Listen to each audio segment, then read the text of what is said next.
అండి వీడియోలో March April 2025లో జరిగిన C23 రెగ్యులేషన్ అంటే ఫస్ట్ ఇయర్ వాళ్ళకండి కంప్యూటర్స్ వాళ్ళకి engineering mathematics 1 part B solutions చూద్దాం. పార్ట్ ఏ ఆల్రెడీ పోస్ట్ చేశాను కదా. ఈ వీడియోలో కొన్ని పార్ట్ బి సొల్యూషన్స్ చూద్దాం. ఓకే, ఫస్ట్ 11th క్వశ్చన్ నేను నోట్ చేయలేదు ఎందుకంటే 11th క్వశ్చన్ క్రామర్స్ రూల్ మీద కదా. ఆల్రెడీ నేను ట్రిపుల్ ఈ బ్రాంచ్ వాళ్ళకి 11th క్వశ్చన్ ఏదైతే క్రామర్స్ రూల్ మీద ఇచ్చారో సేమ్ వాల్యూస్తో ఇచ్చారనమాట. అందుకే మళ్ళీ ఎందుకు సేమ్ ప్రాబ్లం పోస్ట్ చేయడం అని పోస్ట్ చేయట్లేదు. Next 12th a prove that sin 4θ plus sin 2θ by cos 4θ plus cos 2θ equal to ఏమని ప్రూవ్ చేయాలి, tan 3θ అని ప్రూవ్ చేయాలి.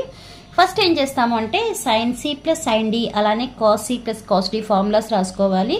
ఇలా ఫార్ములాస్ రాసుకుని ఇక్కడ c వాల్యూ 4θ, d వాల్యూ 2θ అవే ఇక్కడ సబ్స్టిట్యూట్ చేసి మనం ఫైనల్ చేస్తే లాస్ట్కి ఎంత వస్తుంది, sin 3θ బై cos 3θ వస్తుంది. sin బై cos అంటే tan కాబట్టి tan 3θ అని నోట్ చేసాం. Okay, next 12th B prove that tan inverse of 1/7 plus tan inverse of 1/13 equal to tan inverse of 2/9 అని ప్రూవ్ చేయాలి.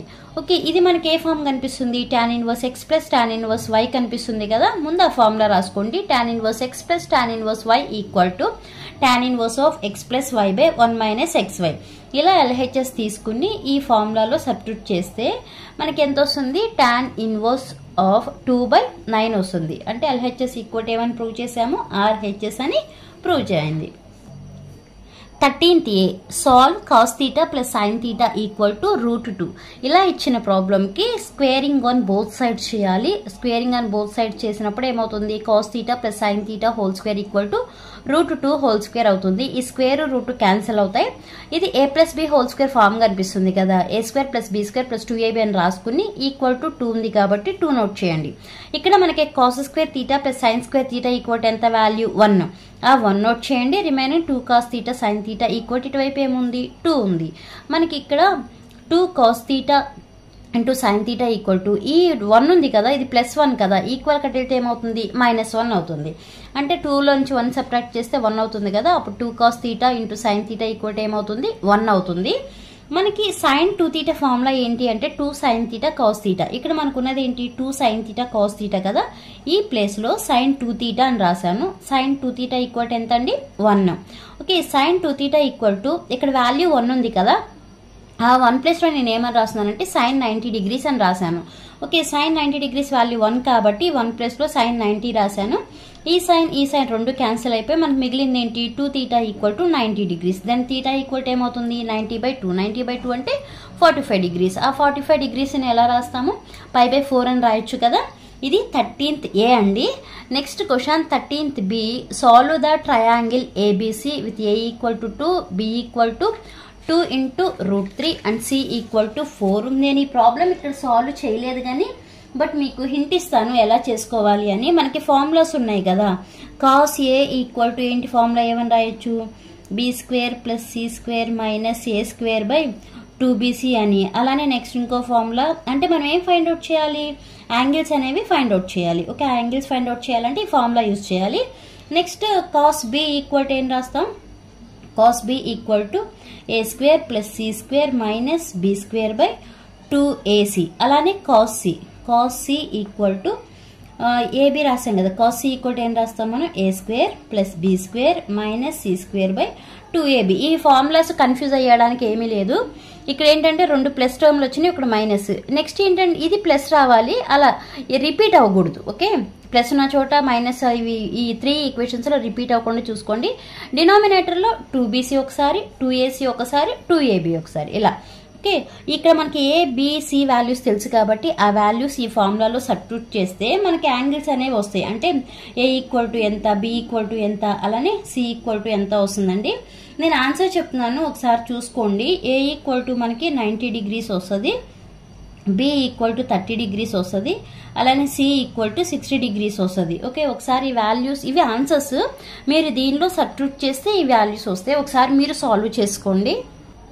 Next 15th A find the derivative of 2 sin x plus 3 tan inverse x minus 7 log x with respect to x. నేను మీకు mathematics అంటే M1 పెట్టిన దగ్గర నుంచి చెప్తున్నాను. Important క్వశ్చన్లో కూడా చెప్పాను. డెరివేటివ్స్ అనేవి చాలా ఈజీ. ఓకే, డెరివేటివ్స్ అనేవి చాలా ఈజీ. దాని మీద మీకు వెయిటేజ్ అంటే 20 మార్క్స్ ఉంది. ఏది ఓన్లీ ఎస్ఎస్లో. మరి షార్ట్స్ కూడా ఉన్నాయి కదా, ఎక్కువ కాన్సన్ట్రేట్ చేయండి. అలానే ఈసీ వాళ్ళకి నేను ఆల్రెడీ ఇంపార్టెంట్ క్వశ్చన్స్ పెట్టానండి C23 రెగ్యులేషన్కి. ఒకసారి అవి చూసుకుని ప్రిపేర్ అవ్వండి. ఓకే, ఇచ్చిన ఫంక్షన్ని y అనుకోండి. Let y equal to 2 sin x plus 3 tan inverse x minus 7 log x అని రాయండి. ఇప్పుడు డిఫరెన్షియేట్ చేయండి విత్ రెస్పెక్ట్ టు x. అప్పుడు d by dx of y అని వేస్తాము. ఇక్కడ d by dx of y plus లో ఏముందో అది ఇక్కడ సబ్స్టిట్యూట్ చేస్తాము. సబ్స్టిట్యూట్ చేసి కాన్స్టెంట్స్ అనేవి ముందు రాస్తాము. విత్ రెస్పెక్ట్ టు చేయాల్సిన టర్మ్స్ ఏంటో అవి రాసి, ఇక్కడ కూడా మీకు తెలియాల్సింది ఏంటి, d by dx of sin x formula ఏంటి, cos x. అలానే d by dx of tan inverse x formula ఏంటి, 1/1 ప్లస్ x స్క్వేర్ అని. అలానే d by dx of log x formula 1/x. ఇవి మనకి ఎక్కువగా రిపీట్ అయ్యే ఏంటి అంటే ఈ డెరివేటివ్స్లో డెరివేటివ్ ఆఫ్ sin x ఒకటి, next differentiating sin x, differentiating tan inverse x, cos inverse, sin inverse, అలానే log x. ఇవి చూసుకోండి ఎక్కువ. Next d by dx of u by v ఒకటి, u ఇంటూ v ఒకటి. ఆ రెండు కూడా ఆ ఫార్ములాస్ కొంచెం ఎక్కువ కాన్సన్ట్రేట్ చేయండి. అలా మీరు సింప్లిఫై చేస్తే లాస్ట్ మీకు వచ్చిన answer 2 cos x plus 3/1 plus x square minus 7x వస్తుందండి. Next 15th b, find the derivative of x square into e power x with respect to x. ఇక్కడ మీకు చూడగానే అర్థమవుతుంది కదా ఎలా కనిపిస్తుంది, u ఇంటూ v ఫామ్ కనిపిస్తుంది. అంటే ముందేం చేయాలి, ఆ ఫార్ములా రాయాలి. ఆ ఫార్ములా రాసి దాని ప్రకారం మీరు డిఫరెన్షియేట్ చేసుకుంటా వెళ్తే ఫైనల్గా మీకు వచ్చిన answer d by dx y అంటే x square into e power x equal to x into e power x into x plus 2. ఇది ఆన్సర్. అలానే 16th a, if y equal to x to the power of x then find dy by dx. ఈ problem ఇక్కడ చేయట్లేదు, నిన్న triple branch వాడిది post చేశాను కదండి, ఆ వీడియోలో ఉంది, ఒకసారి చూసుకోండి. If y equal to a into e power x plus b into e power minus x then prove that d square y by dx square minus y equal to 0. Okay, నిన్న మనకు చెప్పింది ఏంటి, d square y by dx square plus y equal to 0 అని prove చేయాలి. ఈ రోజేమో d square y by dx square minus y equal to prove అని చేయండి. ఫస్ట్ గివెన్ ఫంక్షన్ y అనుకోండి, y అనుకుని ఇచ్చిన ఫంక్షన్ నోట్ చేయండి. నెక్స్ట్ డిఫరెన్షియేట్ చేయండి with respect to x. Okay, ఇప్పుడు d by dx of y equal to, ఇక్కడ y ఏదైతే ఉందో అది నోట్ చేయాలి. ఇక్కడ వాళ్ళని అడిగిన question d square y by dx square అని ఎప్పుడైతే అంటామో అది సెకండ్ ఆర్డర్ డిఫరెన్షియల్ ఈక్వేషన్. అంటే 2 టైమ్స్ మనం డిఫరెన్షియేట్ చేయాలి. ఫస్ట్ టైం డిఫరెన్షియేట్ చేస్తే మనకు వచ్చింది ఎంత, dy by dx equal to a into e power x minus b into e power minus x వచ్చింది. మళ్ళీ దాన్ని సెకండ్ టైం డిఫరెన్షియేట్ చేస్తే మనకి సెకండ్ ఆర్డర్ అవుతుంది. Okay, again differentiating with respect to x on both sides we get d by dx of, ఇక్కడ మనకి ఇది note చేయాలి, dy by dx equal to d by dx of ఈ value ఇక్కడ note చేయాలి. నేను ఫార్ములాస్ కూడా ప్రతి ఒక్క దానికి రైట్ సైడ్ రాస్తున్నానండి, ఒకసారి ఫార్ములాస్ చూసుకోండి. అలాగే మీరు ఎగ్జామ్లో కూడా ఇలానే రాయండి, నీట్గా ఉంటుంది. ఓకే, అప్పుడు d by dx into dy by dx equal to ఏమని రాయొచ్చు, మల్టిప్లై చేస్తే ఏమవుతుంది, d square y by dx square అవుతుంది. d స్క్వేర్ ఇక్కడ a అనేది కాన్స్టెంట్ కాబట్టి ముందుకు రాసాము. నెక్స్ట్ ఈ పవర్ x కి డిఫరెన్షియేట్ చేస్తాము. అలానే b అనేది కాన్స్టెంట్ కాబట్టి ముందుకు రాస్తాము. d బై dx ఈ పవర్ మైనస్ x అనేది డిఫరెన్షియేట్ చేస్తాము. అలా రాసిన తర్వాత d square by dx square equal to, ఇక్కడ మనకి ఎంత వచ్చింది, a into e power x plus b into e power minus x. ఇది ఎక్కడ చూసినట్టుందా, మనకి ఇచ్చిన ప్రాబ్లం ఇదే. If y equal to a into e power x plus b into e power minus x. అంటే ఈ మొత్తం ప్లేస్లో మనం ఏం సబ్స్టిట్యూట్ చేయొచ్చు, y అనేది రాయొచ్చు కదా. అంటే d square y by dx square equal to ఏం రాసాము, y రాసాను.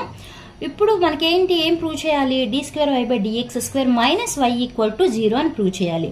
ఇది ఈక్వల్ కిట్ ఉంది, ఇది ప్లస్ టర్మ్. ఈ ప్లస్ టర్మ్ ఈక్వల్ కిట్ తీసుకొస్తే ఏమవుతుంది, మైనస్ అవుతుంది. అంటే d square y by dx square minus y equal to 0 మనం ప్రూవ్ చేయమన్నది ఇది. ఎప్పుడైతే ఇలా d స్క్వేర్ y బై ఇలా స్క్వేర్లు అలా ఉన్నాయంటే అది సెకండ్ ఆర్డర్ డిఫరెన్షియల్ ఈక్వేషన్ అంటే 2 టైమ్స్ డిఫరెన్షియేట్ చేయాల్సి వస్తుంది. ఓకే, మరి ఒకసారి చెప్తున్నాను, ఎక్కువ కాన్సన్ట్రేట్ చేయండి. ఈ వీడియో మీకు అర్థమయ్యి అలానే యూజ్ ఉంది అనుకుంటే లైక్ చేసి షేర్ చేయండి, అలానే సబ్స్క్రైబ్ చేయండి. Thanks for watching.